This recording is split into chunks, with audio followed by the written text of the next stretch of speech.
Give another warm round of applause for Kathleen Wildwood. Is my microphone on? Okay. These are very exciting times to be alive, and I would like to share some ideas with you, and let's explore together.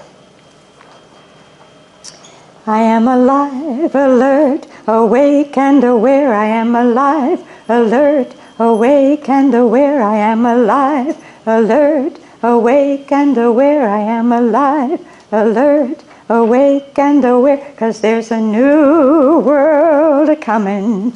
It's already on its way. Look out the window, it's coming your way, bringing peace, love, and joy, with prosperity for everyone. So get ready, 'cause there's a new world a-comin'. So how do we prepare, and how do we assist in creating that new world? We've been having gatherings at my house since 2007, April 2007. And we were talking about the Mayan information for a long time. I was mostly drawn to Carl Kalaman's understanding of the Mayan so-called calendar. I think it's more accurately called a Mayan map of evolving consciousness. So, according to Carl Kalaman, that ended on October 28th, 2011, not December 2012. There's a part of the calendar that is the day keeping. There are 13 days, according to the Maya, and 20 glyphs. And every day has a number and a glyph. And it takes 260 days to go through all the combinations of the numbers and the glyphs. So for a long time, I did that day keeping. But when it all ended on October 28th, 2011, I stopped keeping up with the day, the glyph, and the number. But recently, I got a book by a woman who actually went to Guatemala and worked with the Maya there, the serpent and the jaguar.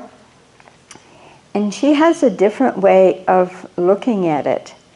She feels that there was no beginning and ending, but that it's all cyclical, so that the day keeping keeps on going. So I've started looking at that again.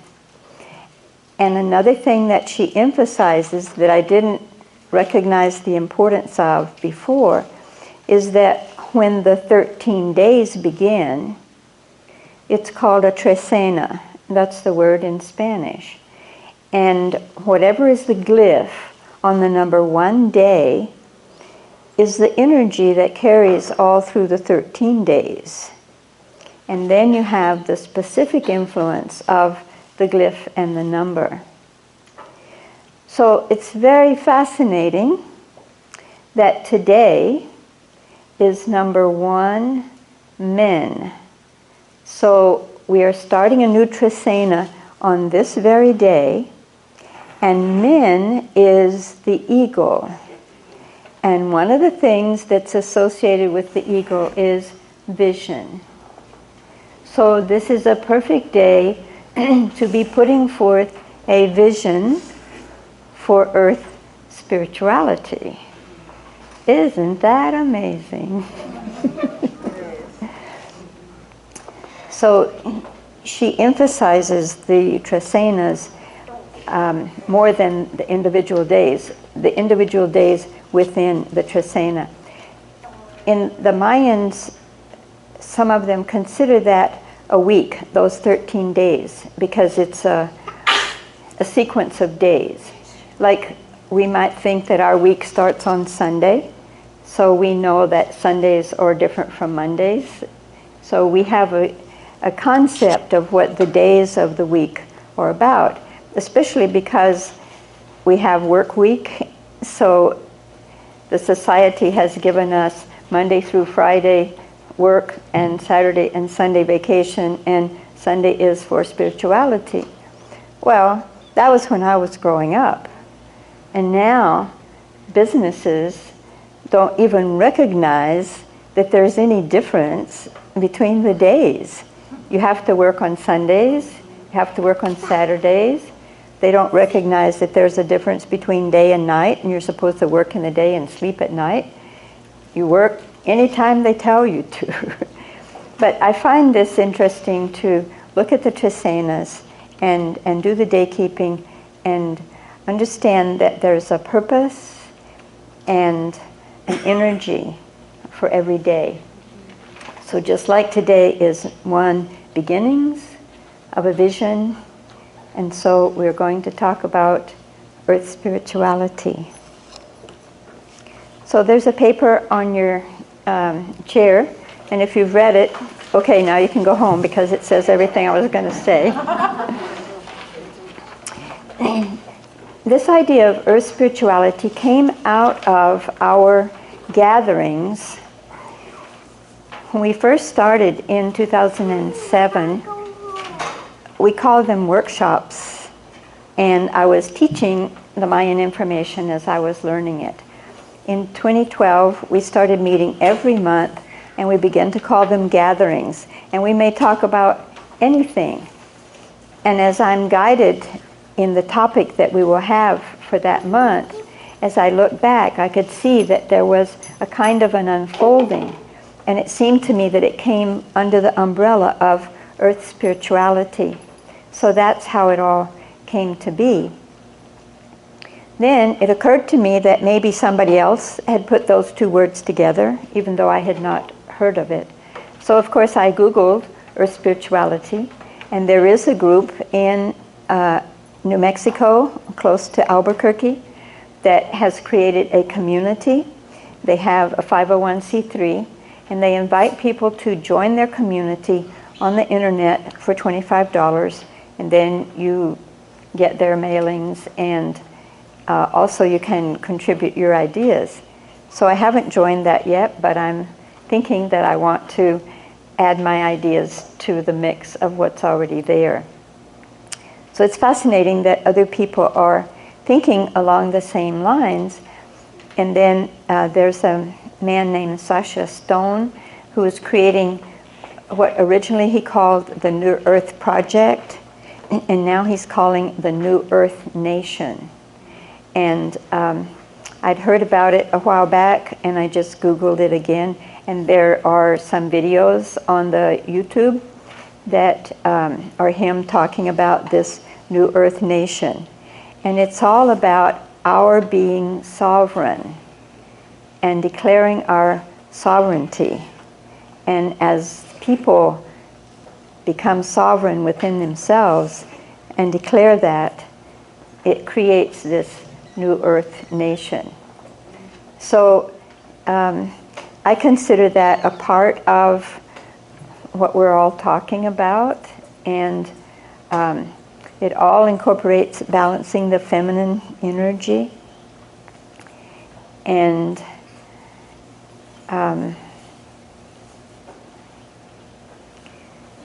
being mindful of the earth and of the creatures and protecting them, living gently upon the earth.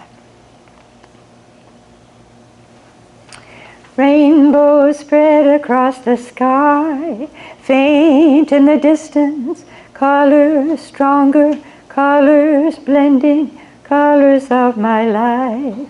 Faces, faces, colors blending, we are all one, we are all one.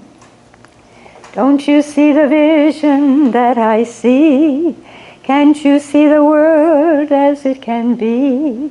Sharing our resources, all living in prosperity. For we are all one, we are all one. Life manifesting so diverse, many expressions of the one, many faces of the one. For we are all one, we are all one. See the one, be the one. So the topics were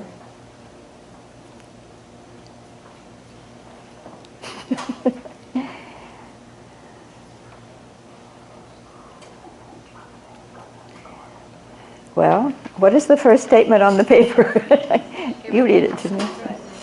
Oh, yes. This came a little bit later. Everything is sacred, and it's up to us. Now, we can say everything is sacred. That's a nice thing to say. But when it suddenly hit me, everything is sacred. Even politics and economics. It changes everything. There's nothing outside of sacred. And it's up to us. It's not someone coming to save us from anywhere else. It's up to us to save ourselves and save the earth and make the changes in our life that are necessary for us to have a sustainable living. So many years ago I said respect, responsibility, and reverence for all life are the new 3 R's. We need to pay attention. Being present in the present with presence. Presence with a capital P. That part that's in the divine, in the spirit world, in the unseen realm, that I've come to call the authentic self. We have a part of us that stays in the unseen realm.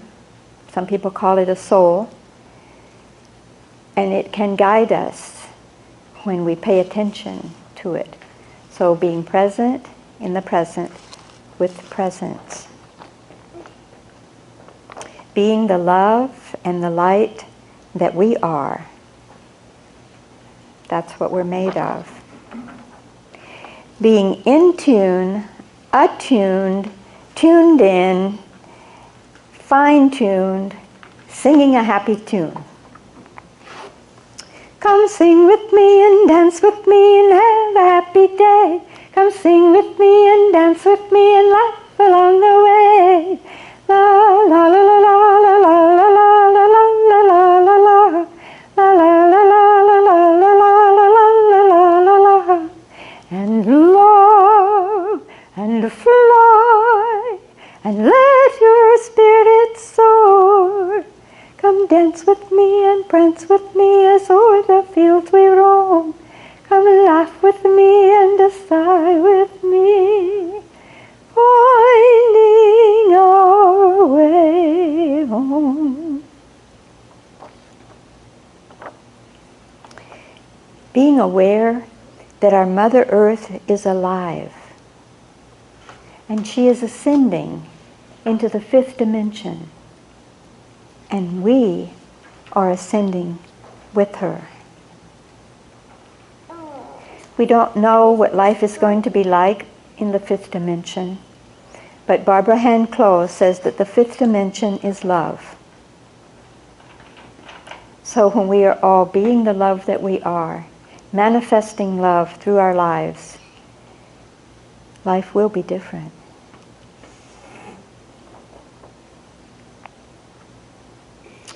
We increase our life force energy and our vibrational frequency because the 5th dimension is a higher vibrational frequency.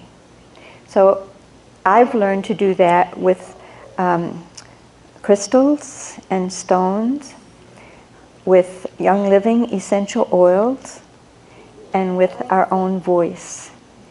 Toning and sounding with your voice will raise your vibrational frequency. So these are ways that we can prepare ourselves and assist ourselves in being in the 5th dimension. We also talked about direct revelation, like shamanic journeys or other ways of perceiving in the unseen realm. And then we bring those direct revelations back into our daily life. So we don't need anybody else to tell us what we should be doing, how we should be living. We can access our authentic self directly and get our guidance.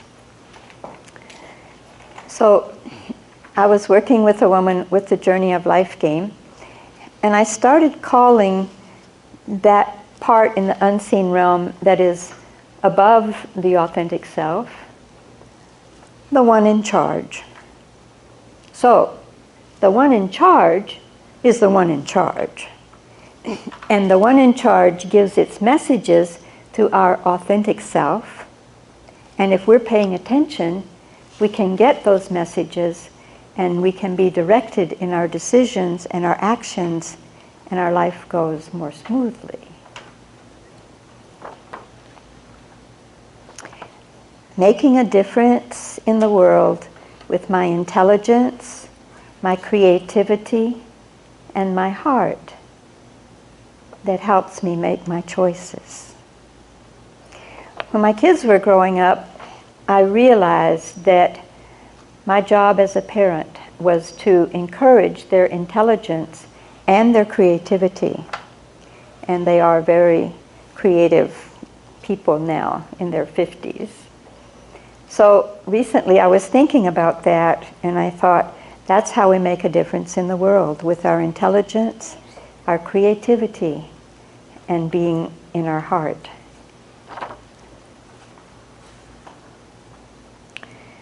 Another way that we assist in creating the new world that is coming, that is upon us now, is by telling a new story.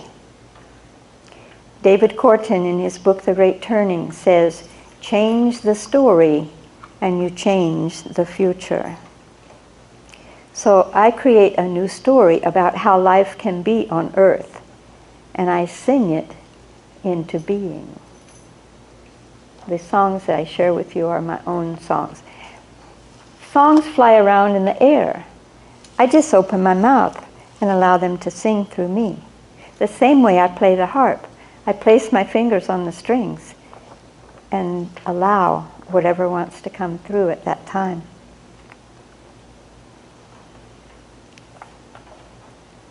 So being fully in our body, here and now.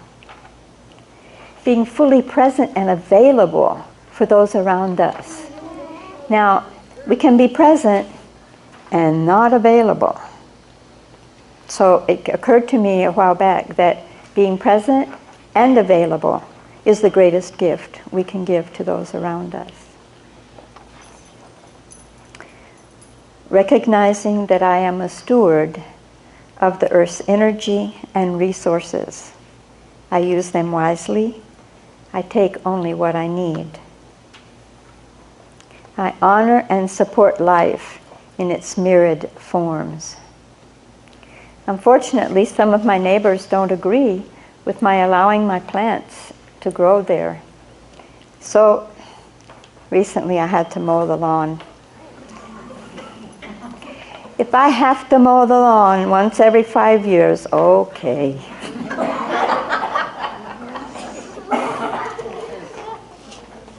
But I really honor the plants that my grandfather put there some 80 and 90 years ago, plants that I've put there, and all the rest of the plants that God put there, or the one in charge, that give me the most trouble. I have alfalfa, I have lamb's quarters, I have purslane, I have violets, leaves and flowers you can eat, rose of Sharon, and dandelions I have to get from my neighbors. I don't know why dandelions don't like living in my yard, but I have to get my dandelion leaves from my neighbors. But there are lots of plants that I just take from my yard, and alfalfa. So that's how I eat.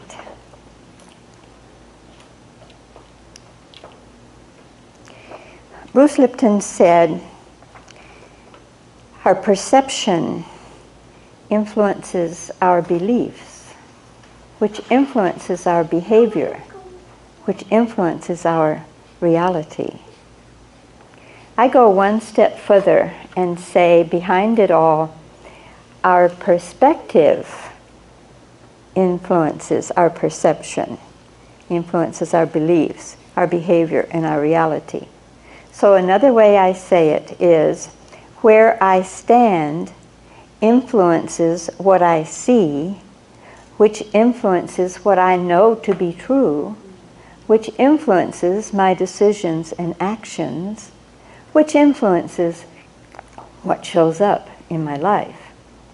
So if we want to change something, we go all the way back to perception, perspective, and that's what we change. The very beginning of our gatherings, I called from an eagle's perspective.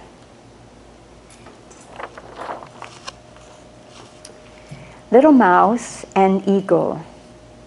Little Mouse was scurrying around in the field one day, looking for food and fearing danger. That was his life. And sure enough, a shadow came over Little Mouse, and the eagle reached down and picked up Little Mouse and lifted him up into the air. Oh, Little Mouse was shivering with fright until he looked around. Oh my goodness, he didn't know that the world was so big. He didn't know that there were lakes and rivers, forests and mountains. And then Little Mouse was shivering with excitement. Oh, if only he could go back and tell his other mice how big the world is. And Eagle perceived what Little Mouse wanted to do. And Eagle perceived that it was good. And instead of taking Little Mouse up on the rocky cliff to feed her babies, she left Little Mouse right in the field where she had found him. Little Mouse scurried around to find his friends and his family, and he said, "Oh, the world is so big. There are mountains and forests. There are lakes and rivers." You're crazy. Can't be so. And Little Mouse was so dejected and so disappointed that they couldn't see what he had seen. And so Little Mouse went back to his business of looking for food and fearing danger and trying to forget the vision that he had seen. I invite you to place your hands beside your eyes and pretend that you're down in the field and you are a mouse. How far can a mouse see? How big is a mouse's world? How does a mouse feel? Now I invite you to spread your wings and become an eagle. How far can an eagle see? How big is an eagle's world? How does an eagle feel? I invite you to see life and the world from an eagle's perspective. On this small planet, third from our sun, in this tiny solar system, way over in one corner of the Milky Way galaxy, we think that our Earth is all there is. But from a universal perspective, from an eagle's perspective, from a cosmic perspective, there's a whole lot more going on. And so, Earth spirituality is not just being grounded to the earth and being fully in our bodies. It's remembering the great beyond that calls us to dream bigger than we have ever dared to dream. The shiny light beings. Once upon a time, in the not so distant future, there lived a people upon the planet Earth who began to remember who they are, beings of light. It had been a long and painful journey, their remembering. There'd been much suffering and darkness in their forgetting. There had been those who tried to awaken them into the light, but they were stubborn, knowing how things are and how they should be. They clung to the way it had always been, and they kept their heads bent low, looking for the lost penny. Slowly, slowly, their eyes began to rise until they gazed directly into the light and saw themselves reflected there to their amazement. They saw themselves as the shiny light beings they had always been. As they looked around, they saw others begin to glow as they awakened. They began to sing and dance in celebration. They began to paint and write poetry to express their inner being. They began to speak their truth honestly and forthrightly from their heart. And to their amazement, they were heard. And they heard what others were saying. And they appreciated their creative expression. Why, there was more laughter and song filling the trees and joining the birds' songs. Fear, anger, doubt were forgotten as a new day dawned on the shiny light beings who were being love, living peace, and expressing joy. And so it was, and so it is.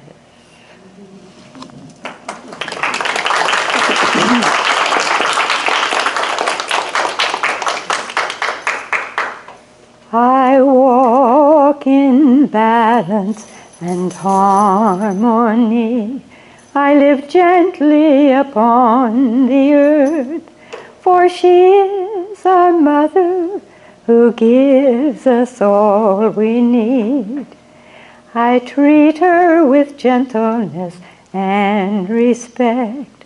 I feel the earth beneath my feet as I walk.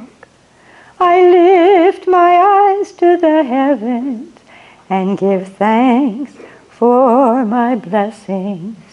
I embrace my brothers and sisters in love all around the world. For we are all one family upon the earth.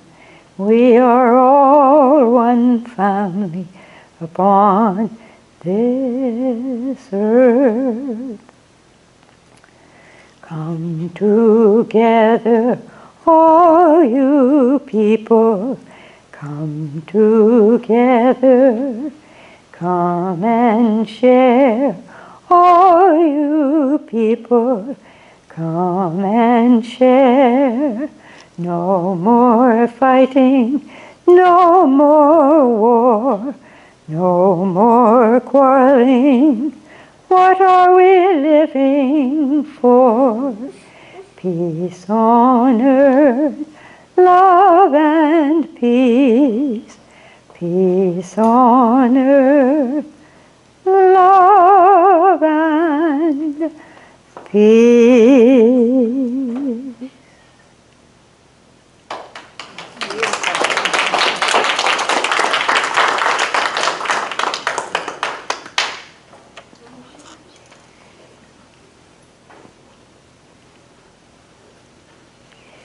So are there any comments or questions as we continue this discussion?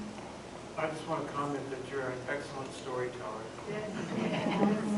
Thank you so much.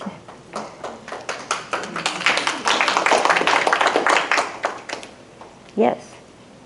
What do you want to say?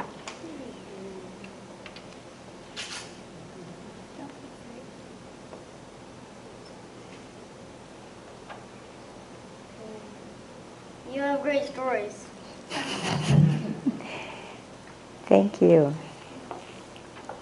Could you tell us a little bit about your material, such as your books and other pieces that you put together? The books are on the back table, and the first one that I wrote was in 1981 when I lived in Puerto Rico, and it was called The Handbook for Cleansing and Rejuvenating the Body for Health. And that's exactly what it was about. In '89, I revised and updated it and called it The Energy Efficient Way to Health. In 2009, I revised and updated it and called it The Energy Efficient Way of Health. So those books are $10. They have all the original information and some new recipes and things that I do. The next book was The South Pacific Adventure, about a teeny tiny time in the time that I was in the South Pacific, sailing on a 36-foot sailboat from Tahiti to Samoa. That was a year. You can say it in so few words, and it's so full of experiences. The next book was called Being a Clear Channel for Love, Light, and Joy.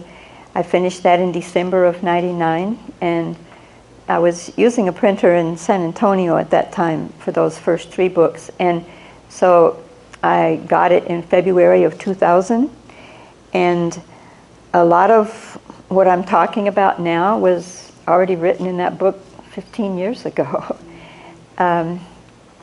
So that one is $10. The South Pacific Adventure is $20. It's a hardback picture book, but it has a CD in it. And it has, the CD is my songs, and then that story and song of the South Pacific Adventure is also on that CD. And then I have a separate CD of just the songs and that story that's apart from the book. I have 2 CDs of my harp playing, but I don't have any copies of that left right now, so I don't have any of those with me tonight, but I do have it recorded.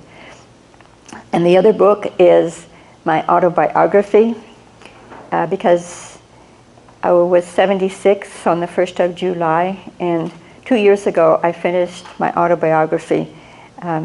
It was almost 3/4 of a century of very interesting and unique life, and the book is called Just Living Life.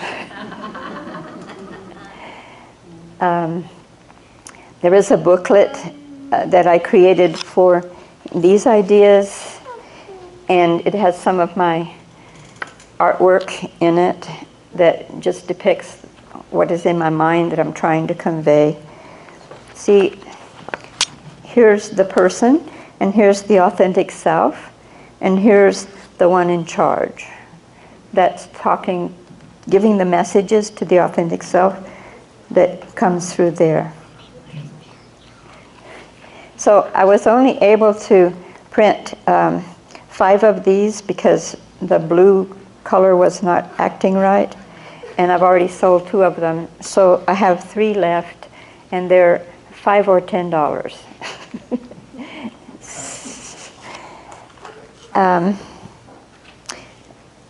So I will tell you about the baskets. When I was 13 at Girl Scout camp, I learned to make baskets, and then I didn't do it for many years, but some people said they wanted to learn to make baskets, so I said, well, I'll make a few as samples. And rather than selling the baskets, I really want to teach making the baskets, but I have sold a few and given several for gifts. So I was sitting there making this basket, and I make it from a vine that grows on my fence, on my trees, on my flowers. I've been trying to get rid of it all the time I've been there. But then I looked at it in a different way and realized that it's a very strong material. If I just wrap the raffia around it, I get a basket. So these are Rainbow Abundance Peace baskets, because I've come to peace with the vine that I was at war with.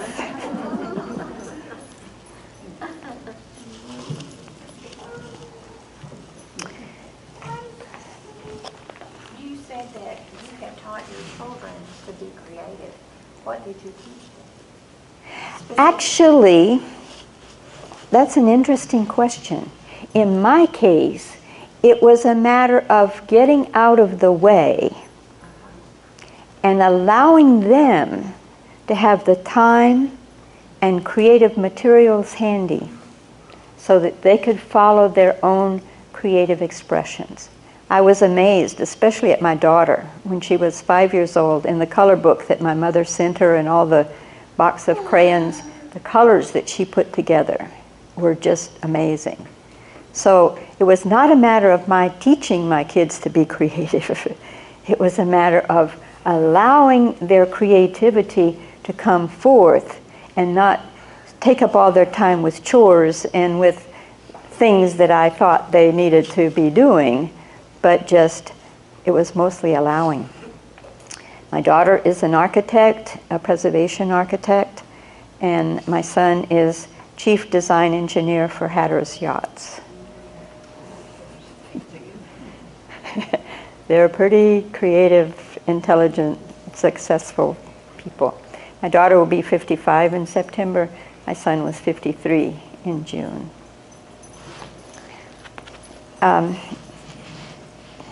This is an interesting drawing. This is the river of agreements. When we come into this life, we are all born into the river of agreements. And we are expected to agree with all of the agreements. And as we grow and think about things for ourselves, we find that we don't always agree with all of the agreements. And it sometimes causes difficulty in the family. The agreements are expressed in laws, rules, ordinances about how your yard has to look, the Constitution, the 10 Commandments, family agreements, spoken and unspoken, creation stories, and we get the agreements also through stories and songs. People may express their diversity and their differences outside of the river of agreements. They may become nonconformist. They may just express their unique creative expressions. The indigenous cultures are often outside the river of agreements. The indigo children don't necessarily swim in the river of agreements too well. The evolving consciousness is outside the river of agreements. And our authentic self is not in the river of agreements. What happens to people when they get outside the river of agreements? Some of them are put in jail. Some of them are put in mental institutions. And those that manage to stay in society may be ostracized, persecuted, intimidated, threatened. So I just wanted to make aware of the river of agreements. In my thinking, in my connection to my authentic self that tells me some ideas, I've come to understand that there are firm agreements and tentative agreements. Actually, I think all agreements should be tentative until all the information is in. Then you can make a firm agreement. Things like getting on an airplane when you have a ticket, that's a pretty firm agreement, unless you want to lose the money. But most of our agreements are tentative. The problem is when one person is considering this a tentative agreement, oh, we'll get together on Saturday afternoon, okay? Okay. But then something else comes up that they'd rather do, and then all of a sudden they're not available. And you thought it was a firm agreement, so you get disappointed. So it's real important to know whether you have firm agreements or tentative agreements with people. And agreements come into play in the democratic process.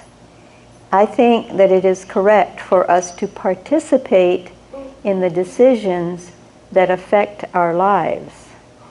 And that is the true democratic process.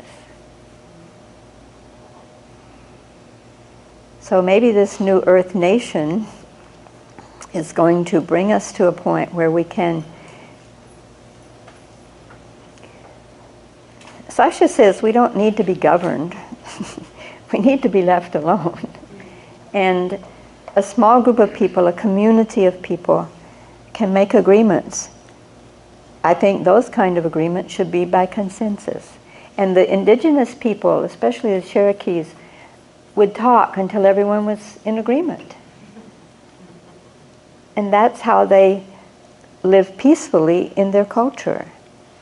So I believe that we can get back to those kinds of ways of being on the earth.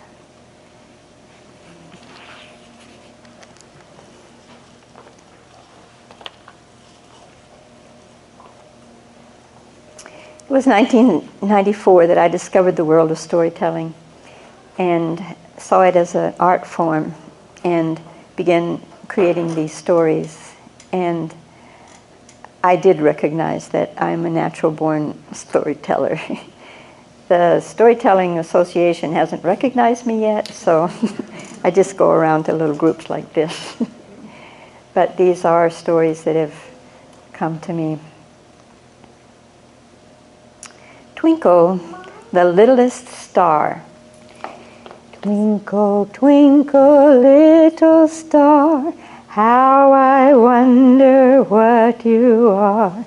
Up above the world so high, like a diamond in the sky. Twinkle, twinkle, little star, how I wonder what you are. You remember Twinkle? She was the littlest star in all the star family, and all the stars shone brightly, all except Twinkle. Twinkle was hiding over in one of the corners of the heavens one day. Her father came and found her there and said, "What's the matter with you?" And Twinkle said, I'm afraid to shine." "Well, you better get over it." "Father sometimes say that." And Twinkle began to cry. Her mother sat down beside her and said, "Twinkle, what's the matter?" And Twinkle said, "I'm afraid to shine. All those people down there looking at me and wondering what I am." About that time, the moon looked down and said, "Twinkle, I know how you feel. Sometimes I shine brightly, and sometimes you can barely see me at all." And Twinkle said, "I'm beginning to feel better already." And Twinkle began to shine. Sing with me. This little light of mine, I'm gonna let it shine. This little light of mine, I'm gonna let it shine. This little light of mine, I'm gonna let it shine, let it shine, let it shine, let it shine. No matter how small you are, your light does make a difference.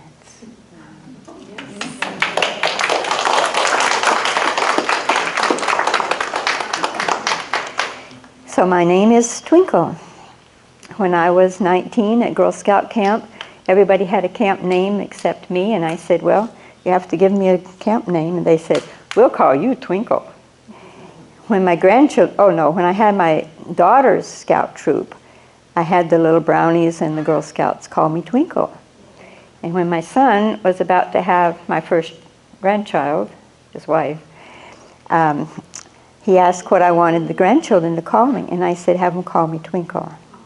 So I am Grandmother Twinkle. That's my storytelling name. 30 years ago, I was afraid to shine. How do we let our light shine?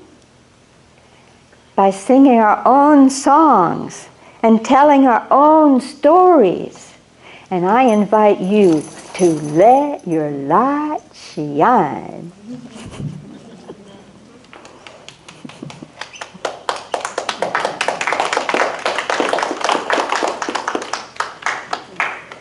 Any more comments or questions? You have helped me tremendously with my great-grandchildren. I see them only occasionally, but you have given me some methods to try to, use with them. Great. Thank you so much. Known you a long time, but never really knew you as much as tonight. It's been beautiful. Thank you. Thank you. Sometimes we just have to shine.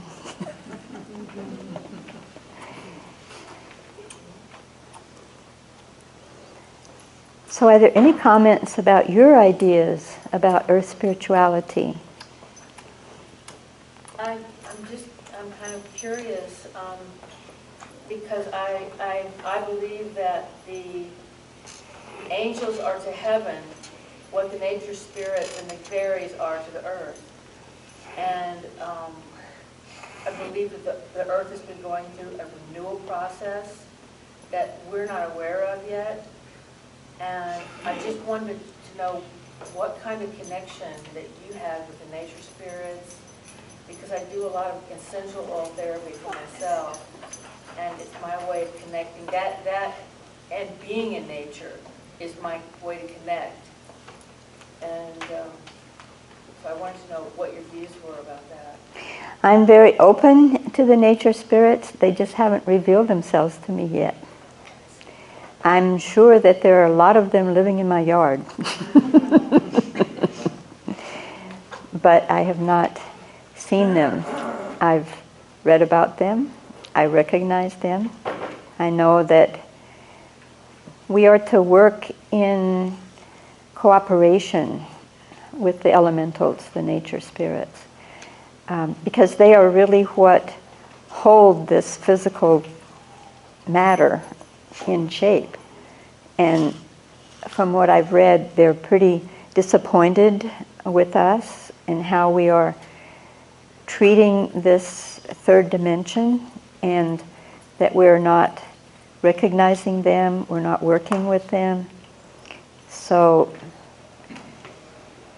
it's essential to first just intellectually recognize that they're there, and then open our minds and our hearts to allow them to reveal themselves to us if it is appropriate. So thank you so much for bringing up that aspect. Because it's not a part of my reality, I didn't mention it, but it's definitely a part of the bigger picture of earth spirituality. Thank you for adding that piece. I wanted to share something that helps me try to stay focused. By my mother, I was taught, and then I have read in several books, that the way we are connected to the great I am, just like you showed, is by the silver cord. As we are born, that's why our crown chakra is so big and so open. Through the birth canal, that chakra becomes smaller. That's why C-section babies have such a wide crown chakra. It does not close so easily. It's supposed to be closed through the birth canal in order for us to have only that and not like the wide, path that it is to the connection of the great I am. Something that my mom always used to share with me is, our great I am is so pure, he's so awesome, he's so powerful. We have a connection with him. And then again, we are made unto his image. Therefore, we are one with him. So that's our connection with him. However, he cannot be connected to something that is intoxicated. Like really, really negative vibrations or really, really negative actions, or heavy alcohol or drugs. When that happens, the connection chokes up. It cannot be, because it's an ongoing connection. We cannot send back that kind of energy back to the great I am. So my way to kind of feel connected is try to be the very best that I can in order to have that channel open, so it can circulate back and forth. And my way to feel security is that I'm not just here by myself. Oh no, I'm held on. I'm secure. I'm protected. I am with the great I am. Yay! Because that silver cord reminds me of our connection. And it is awesome that we will go to the point of looking for oils and exterior things to help us to connect. And they might help. But more than anything, just to realize that we are one with the great I am. And that we have, like the Jesus said, whatever I can do, you can do just as much or more. When we come to that connection and that realization, then we take command of who we are, and then we go from there. Thank you for adding that piece. So the great I am said, I want to behold my magnificence. And so the great I am created a mirror. And as the great I am gazed intently into the mirror, it dropped the mirror. And it broke into millions of pieces and peopled the earth.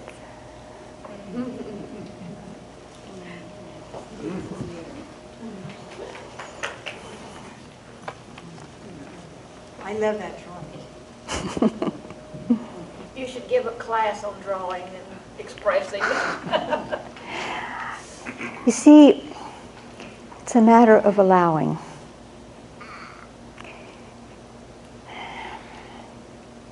When I went to my art teacher, I didn't go to take art. She was a fascinating person. I just wanted to be around her. The only time I knew that I could catch up with her was at an art class. So I went, and she said, "What are you going to paint?" I said, "Oh, paint." Oh. And so I started with watercolors, and I painted flowers, and I finished a painting every time I went to a class, and it's like, I never knew I could do this. She didn't teach me. She created a creative space in which she encouraged me to do what I do. So she did teach me one little tiny technique, the first lesson, and I spent all the rest of the lessons trying to learn that technique. The second lesson, she said, you realize you're doing a different technique. It's like, yeah, that's my technique. So it's just like she's saying that it's a matter of being quiet and sometimes being alone, being receptive. Allow and accept are two of the most important words, I think, in this earth spirituality that is emerging. So I don't teach you anything. I just create a space and encourage you to allow the great I am, the one in charge, whatever we want to call it, is the one that's creating. And when we open to our authentic self, or you can say it goes directly, I think that there's something between me and the great I am. But that's who's creating. It isn't me. It isn't anybody. It's being open to allow that creativity to come through. So my unique creative expressions are just being a clear channel for the creativity to come through. Would you say something? You. Mm-hmm. Oh, I'm just enchanted with your wisdom in your program this evening, and it's very nourishing. Thank you. Yes.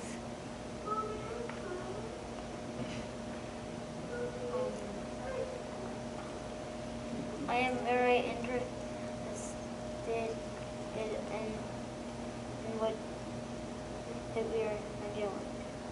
Thank you. We're so glad you're here. I did want to share something. Please. I've been a horsewoman most of my life, and for many years I would drive up what became the far northern ends of the toll road to a dressage farm to ride my beautiful white dressage horse. And it was about a 50-mile drive, and the last 3/4 of it was rolling hills and farmland and ranches. And it was 2-lane roads. My favorite spot was along a long stretch of meadow where there was only one house. This is in the country. There was one house right by this little 2-lane country road. The roof was caving in. There were beautiful flowers growing out of the roof. There was just a profusion of plants. There was a picnic table next to the house. And there was only one resident.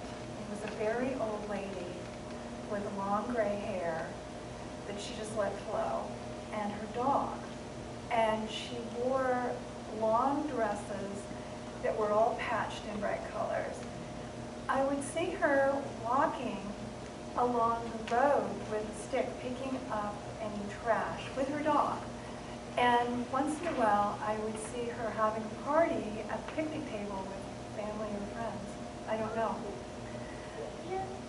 And then my horse got ill, and I couldn't ride him, and I retired him to a friend's ranch outside of Bonham. Did not return to the dressage farm for a year. And when I did, I could hardly find my way because there were office parks and the ground was being plowed over and housing developments were coming in and freeways and everything else.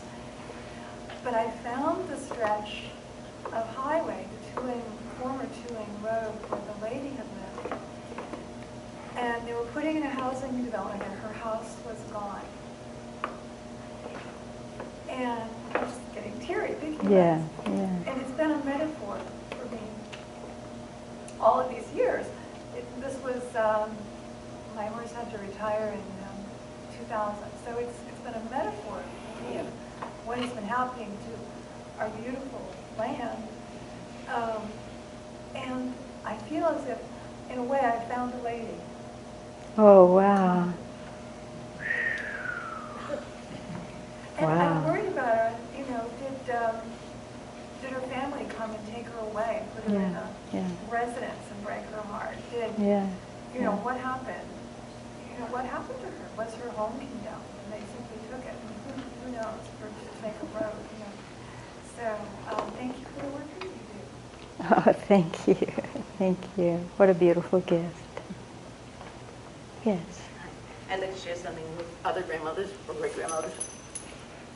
When my grandson was born, and I don't know why I started doing this, I picked him up in my arms and I sang the ABC song for his lullaby. By the age of 3 years old, he could read. Then I started taking him on trips with me, and he developed such a wonderful sense of curiosity and adventure.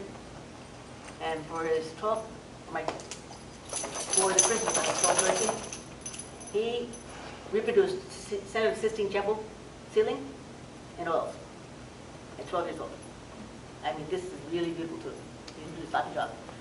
So now he's going to go to, he wants to build earth ships around Texas, and he wants to teach people how to farm and take care of the earth.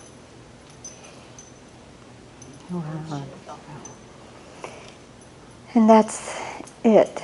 The children are the ones that we need to connect with. To allow them to bring forth their wisdom and their unique creative expressions to enrich our lives. Thank you for being here.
He didn't even like me. He says